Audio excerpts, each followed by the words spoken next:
This episode of The Amazing World of Gumball managed to represent the literal meaning of the word empty. Second video on the theme of emptiness here on the channel. Watching the first video of this style here on the channel, it is clear that I tried to focus on emptiness in the literal sense on the empty scenarios of the SpongeBob cartoon. If you haven't seen that video, take a look. In the initial idea of the emptiness of Gumball, I was going to do the same thing, especially because when it comes to liminal spaces, The Amazing World of Gumball is a full plate. The cartoon has always focused on showing realistic scenarios in contrast to the animation. When we eventually saw these scenarios alone, it is natural to feel that famous whoa feeling. That was what the initial idea of the video was going to cling to. Well, researching about the cartoon to develop this script, I came across a somewhat peculiar episode. An episode that by itself managed to synthesize very well the literal side of the word emptiness. Third season, episode 37, The Depression. I think the peculiarities of this episode start right with its title. Gumball is a show that automatically reminds me of colors, interesting things, happy characters. So, coming across a title like that is quite strange. The episode begins with the entire Watterson family knocking on Gumball's bedroom door, asking him about things he said he would do, but due to an absurd bad mood, he doesn't want to do anything anymore. The truth is that he is depressed, and the first person in the house to notice this is Richard, his father. We learn about this because of the advice he gives to Gumball. He says that whenever he is feeling down, he fakes happiness until it becomes real.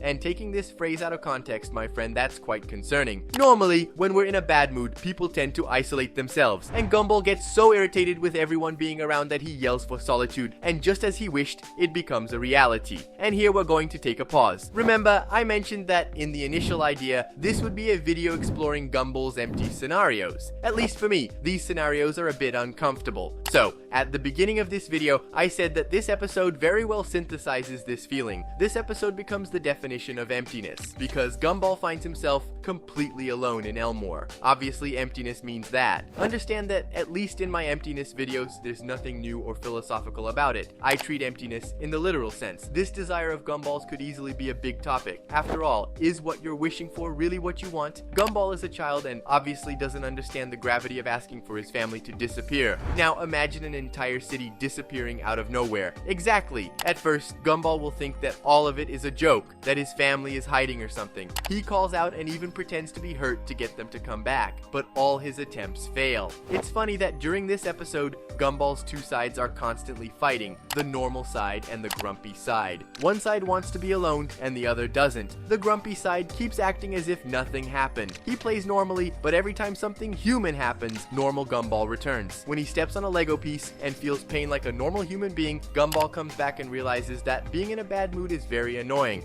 Being grumpy isn't that cool after all. That's the moment when we let go of the bad mood. And faces Gumball again. We get a glimpse of how he is seeing the world when he watches TV. The only thing we see is pollution, news about animals becoming extinct, and Gumball is an animal. Note that I said it's Gumball's way of seeing things. You'll understand why I'm emphasizing this soon. Gumball turns on the TV looking for serotonin and he doesn't get it. To try to cheer himself up, he sings a song that, to be honest, starts off very optimistically. The lyrics are catchy and focus on how beautiful life is, how it makes you smile. According to him, smiles are in everything, even inanimate objects. It's curious that instead of the song simply turning sad all of a sudden, which is what you'd expect, that's not what happens. Gumball keeps singing about the things he likes, but the problem is that he starts to see only the bad side of fun activities. For example, juice is good, but if you brush your teeth before drinking it, the taste will be horrible. Playing video games is fun, but after a few hours, your fingers will hurt. This leads me to a thought that is closely tied to depression. Stopping to appreciate the things you like to do can be very concerning. Continuing among the final lines of this song, after he's pointed out the bad side of everything, there's one specific line that is a real punch in the gut for anyone watching. This way, I keep going and pretend not to care. The song starts with "Life makes you smile" and ends with "Why is life so bad?" I don't even need to explain that. After all his performance, he goes to the kitchen and drops another gem of a line. "Maybe food will fill the emptiness in my soul." This episode is very problematic. After cooking, he emulates a dinner with his whole family, and when he finally comes to his senses, he explodes with rage. At this point, he goes outside, and that's when he finally sees Elmore completely deserted. He is the only person there and still in a bad mood. When he looks at the city's billboards, they have sad marketing. Everything around him him is sad, and in case you haven't noticed yet, Gumball is not just in a bad mood, he is depressed. And for the love of God, if you still think he is not depressed, the show literally depicts depression chasing after him. No way out, the depression starts consuming all of Elmore, along with the entire horizon. And obviously, Gumball starts to panic. I think anyone who saw their depression coming after them would be in panic. When Gumball gets stuck at home, all the paintings become sad and gloomy, except the clown painting,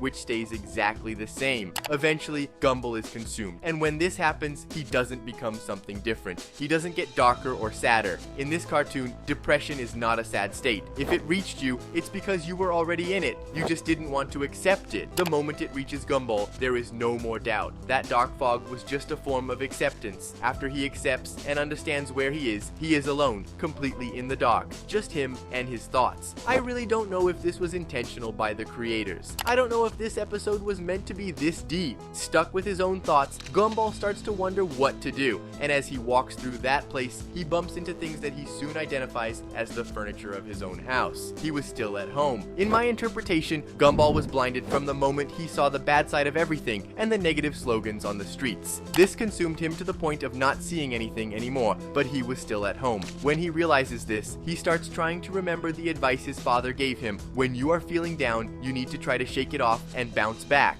Then he starts acting as if everyone is still there. He had told Darwin that he would practice the wheelbarrow with him, and he starts doing it alone until it magically works. Elmore and his family return, along with the color and harmony of the city. Here, the plot is revealed. Gumball really started the day in a bad mood and depressed, but no one disappeared. Remember we mentioned that he had been blinded by his depression and bad mood? During the song, he lost sight of the good side of things, even the ones he liked. Well, this was quite literal. He really became blind to the good things, starting with his family. At this point, the episode revisits all the scenes from that episode, scenes where Gumball was alone, but now his family members are there. He had really just been blind to the people. The episode obviously intended to play with depression in a literal, somewhat childlike way, but analyzing this episode calmly, we can catch the information and relate it to our reality. Don't romanticize serious issues. And a hug to each one of you. Well folks, we hope you enjoyed another video here on the channel. We kind of forgot to say this in the last video, but I think there's still time.